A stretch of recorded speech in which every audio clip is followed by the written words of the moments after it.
Now, April has been one of the best months of the year in the stock market historically, and in today's episode, we're going to look at 4 undervalued dividend stocks to buy this month that show upside of up to 45%. Each one is a very strong dividend stock. As always, we'll look at the historical performance, we'll look at the dividend safety, look at their financial metrics, and we'll run every single one of them into our valuation model to get to the intrinsic value as well as the acceptable buy price given our investor margin of safety, and look exactly at what Wall Street are forecasting for the next 12 months. Now, as we mentioned, historically, April is a very strong year. We can see, as highlighted by here, over the last 20 years, the last 10 years, as well as in an election year, they are consistently a very, very strong month.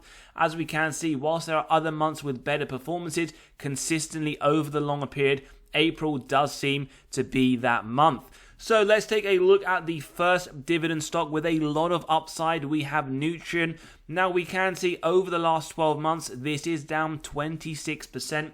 We see it trading in the 52-week low or thereabouts. We see a yield of just under 4% and a forward P of 13.59.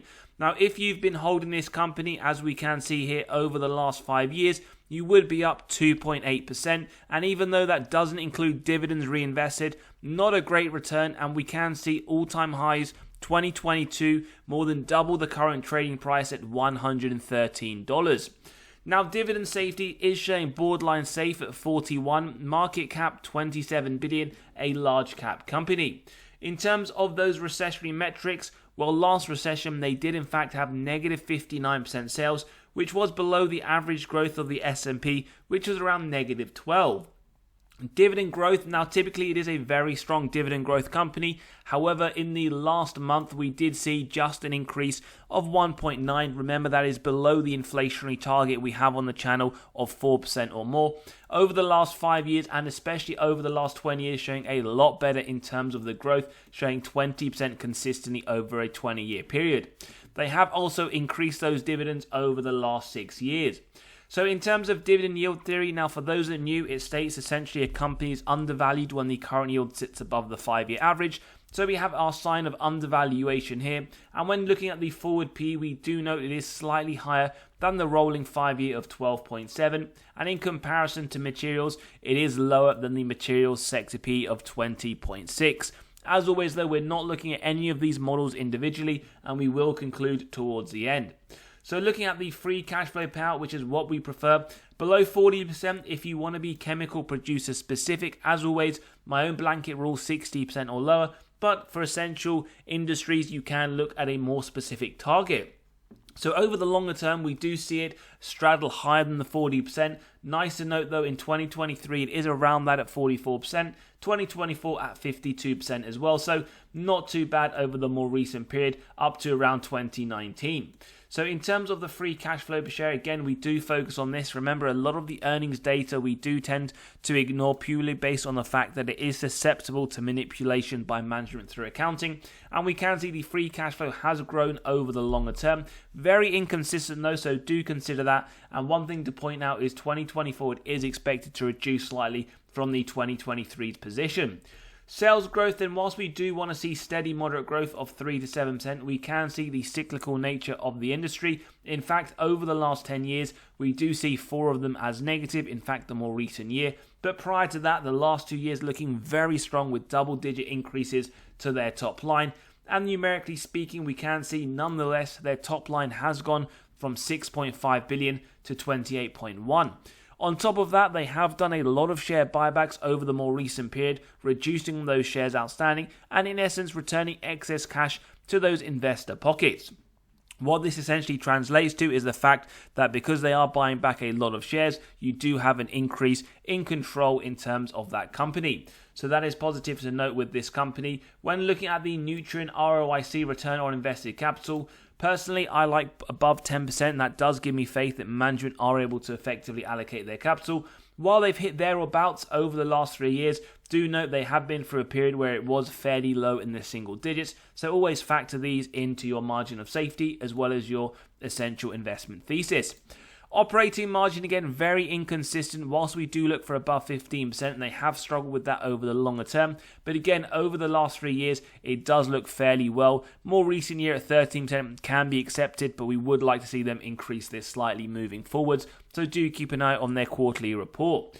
Free cash flow margin as well, pretty much above 5% for the majority of the last 10 years. So that is nice to note. They do produce some very healthy free cash flows. Finally, the net debt to EBITDA, the earnings before the interest, tax, depreciation, amortization. This will correlate effectively to that dividend safety. Now, we want to see below 2.5, and we in fact do see that nearly every single year. 2023 below that at 2.02. 2024, whilst it is expected to increase, still below 2.5. And remember, these are the number of years it would take the company to pay off all of their debt net of cash on hand. So based on this information, as well as looking at that dividend or free cash flow payout, no worries so far on the dividend safety, although we do note based on the score system above, it did show a borderline safe number. So in terms of the valuation, let's get into it. And as always, if you do enjoy the content, value is being provided, smash that like button, hit that subscribe and bell button so you are continually notified of these videos as they drop. Now, typically on the channel, we do like to run through every single one of these models when we do a deep dive. Today's episode, let's get straight into the number, and the intrinsic value is arriving at around $70. Now, based on that current price of $55, we start off with a margin of safety of 10%, which we use if we believe the company meets the 3 golden criteria. First one, a wide moat. Second, good forward-looking data. Third one, strong financial metrics. We see up to $63, it does look like a buy. And then we keep going till it's near the current trading price. And for today's episode, we see it is up to $56, showing a nice 20% MOS level. Now, Wall Street, in terms of their forecast over the next 12 months, well, they see this as a very strong buy now. They see this as a company that has been hammered significantly over the last year, and they have a price target of $78, and that is what they do expect with upside of 42%. As always, let us know your thoughts as we do go along these stocks in today's episode. The next stock to buy in April that we have as undervalued is Nike. Now, this is one that is down 22% over the last year.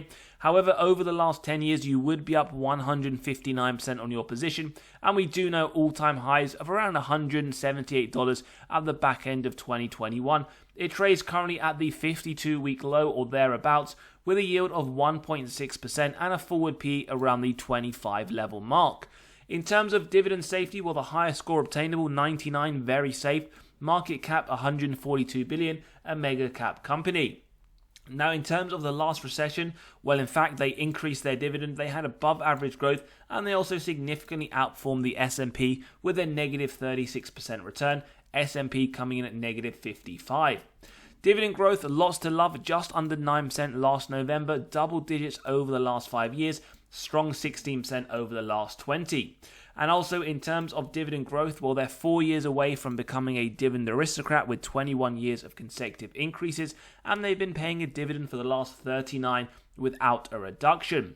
In terms of looking at dividend yield theory, well, a double undervaluation signal. First on the yield, well, we can see, in fact, probably the highest yield they have offered over the last 5 years. And on the forward PE, one of the lowest forward PEs for Nike over the last 5 years too, at 23.9.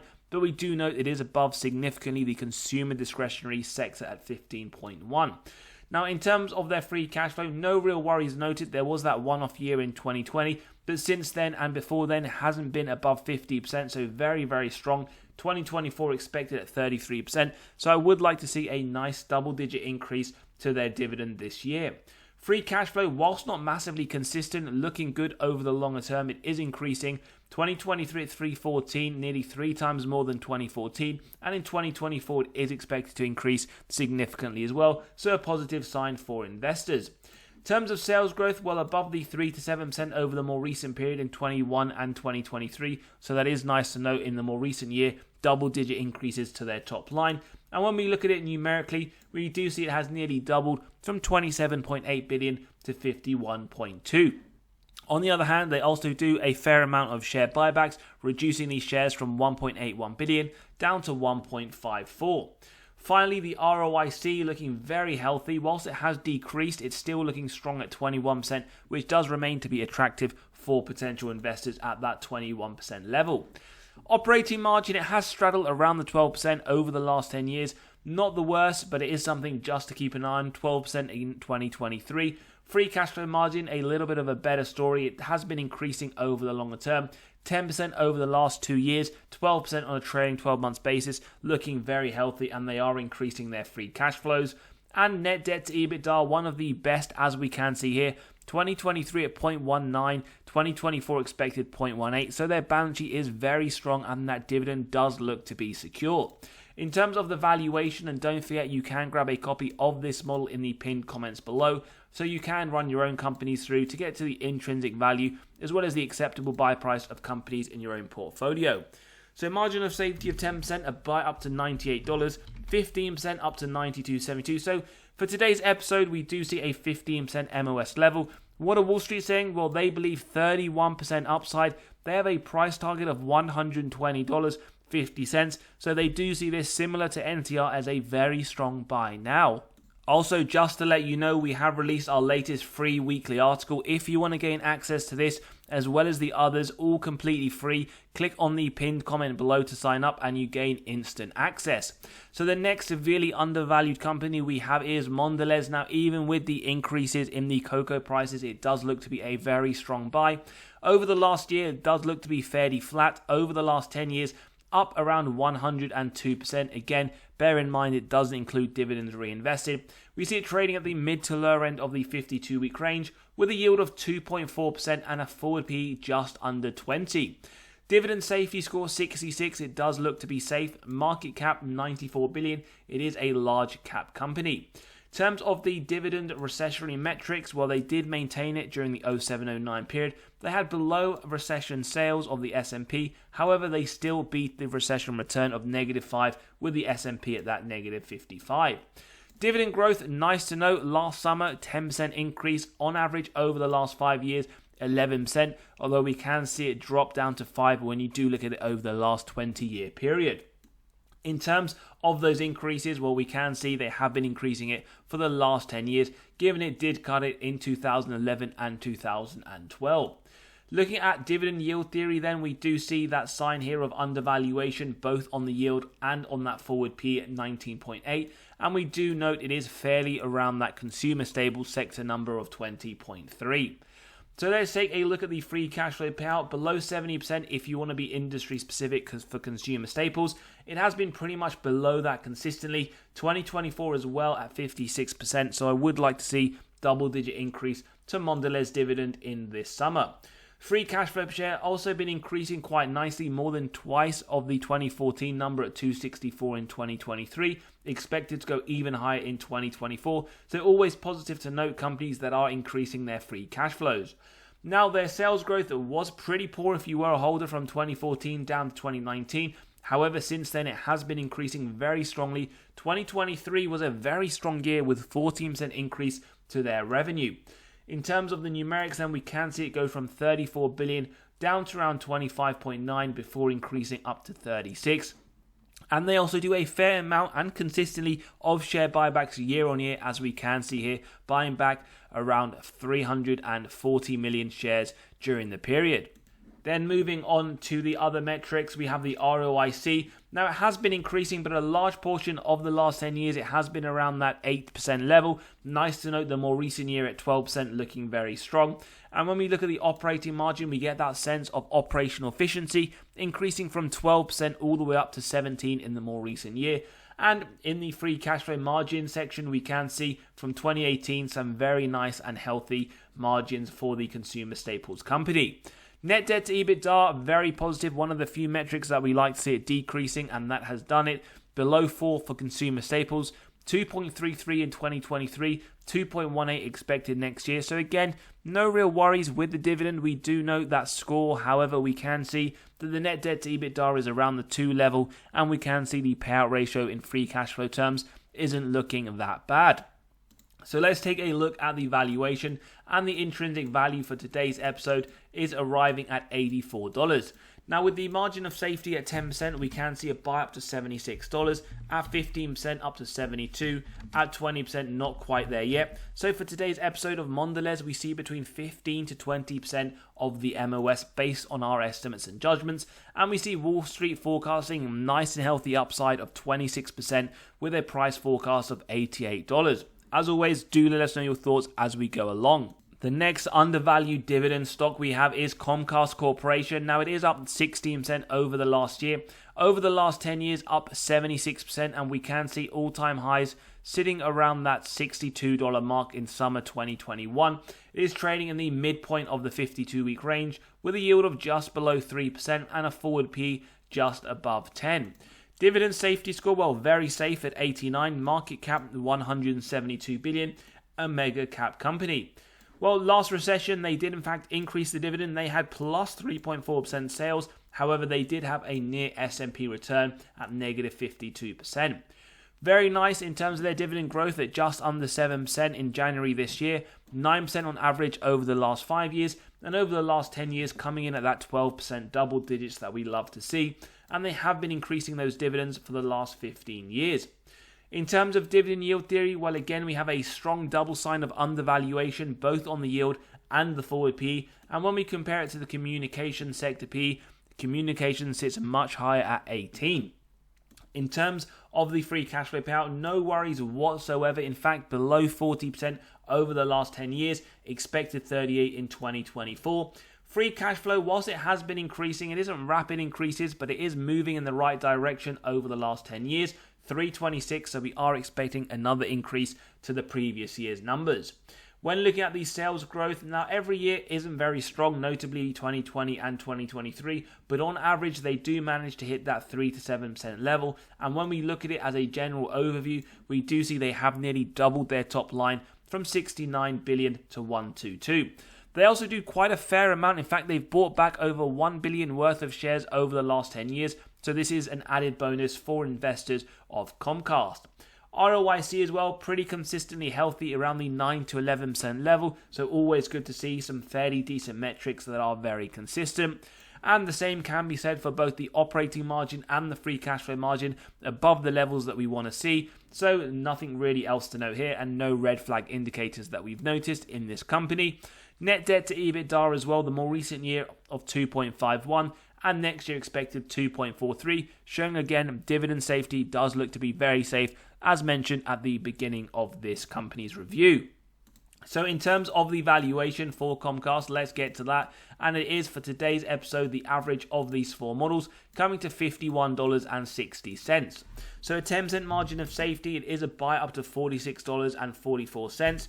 At 20%, it isn't quite there yet, but actually not too far off it. So we do see a 15 to 20% MOS level, although steering more towards the 20% mark. So looking like a very strong buy if this is one that does fit in your investment portfolio. And when looking at the forecast from Wall Street, well, they see a price target of $53.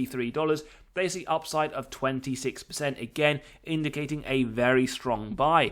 So today's episode, we ran through a lot of companies with very strong upside. We have Nutrien of over 40% upside, Nike around 30%, and then we had Mondelez and Comcast in the mid-20s, all looking like very strong buys for April. However, do let us know your thoughts. Are you adding to any of these? Maybe putting them on the watch list at certain prices, or for whatever reason, these are maybe stocks that do not fit your portfolio. Do let us know in the comments below. As always, if you enjoyed the episode, smash that like button, hit that subscribe and bell button so you are continually notified of these videos as they drop.